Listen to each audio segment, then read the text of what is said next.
Alright, we are back on the Wilderness Farm in Stardew Valley, being a hermit, seeing if we can survive on the farm without the townspeople.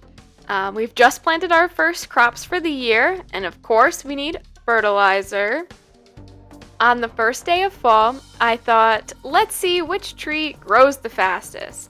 So I planted an acorn, a maple seed, and the pine tree sapling on the first day of the month. And I pretty much spent that first week in fall just battling with the slow decay of the wooden fence.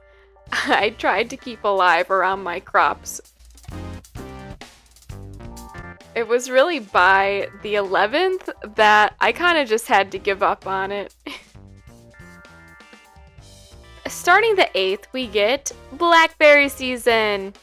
So there are about 4 bushes around the farm that we can collect from, and I chose the gathering profession, plus with my extra foraging skill that I didn't have in month 1, the blackberry harvest was much better than the spring salmonberry harvest. One of my mixed seeds did give me a nice big juicy artichoke of silver quality no less. And as the end of the month neared, the tree growing contest was heating up, and it wasn't until the 23rd that the maple tree won.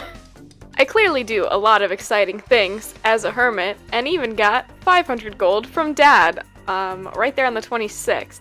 And so we're ending this season with my artichoke, some more corn, got 8 blackberries compared to the 4 salmon berries I got in the spring. Not much else besides that radish and that wood, and I think that could turn into some very good income. This is the part where I have to stop and tell you that I broke the rules and left the farm in winter. Winter is a tough time for any farmer. Nothing grows. And these pine trees are supposed to grow in winter, but never did on my farm for some reason. After running around the farm and seeing no fully grown trees and not a single dig spot on the first day of winter, I knew I had 2 choices. Sleep until spring, in which a normal hermit farmer would perish from starvation, or take inspiration from the furriest hermit to evade mankind, Bigfoot, who roams the forest, kind of like that forest south of the farm, Cinder Sap Forest. That's where I'm going to gather items and chop trees, and it would be a grand old time, but of course the villagers are going to try to screw this up for me. Pierre shows up to brag about his business growing, thanks to no help from me.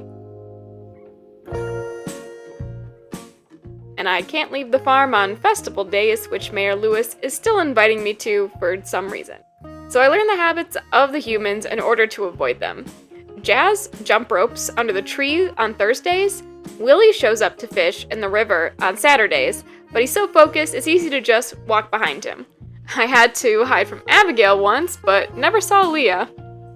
I even tried rationing my tree chopping this time, but still ran out of trees by day 9. And on the 25th, I got an owl statue to add to my home.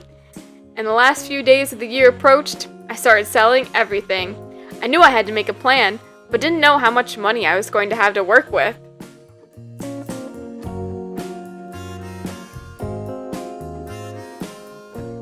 On the first day of spring, Kent showed up.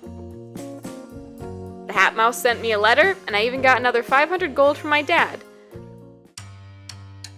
But what was I going to spend just under 24,000 gold on? You'll have to stay tuned and check out the next video.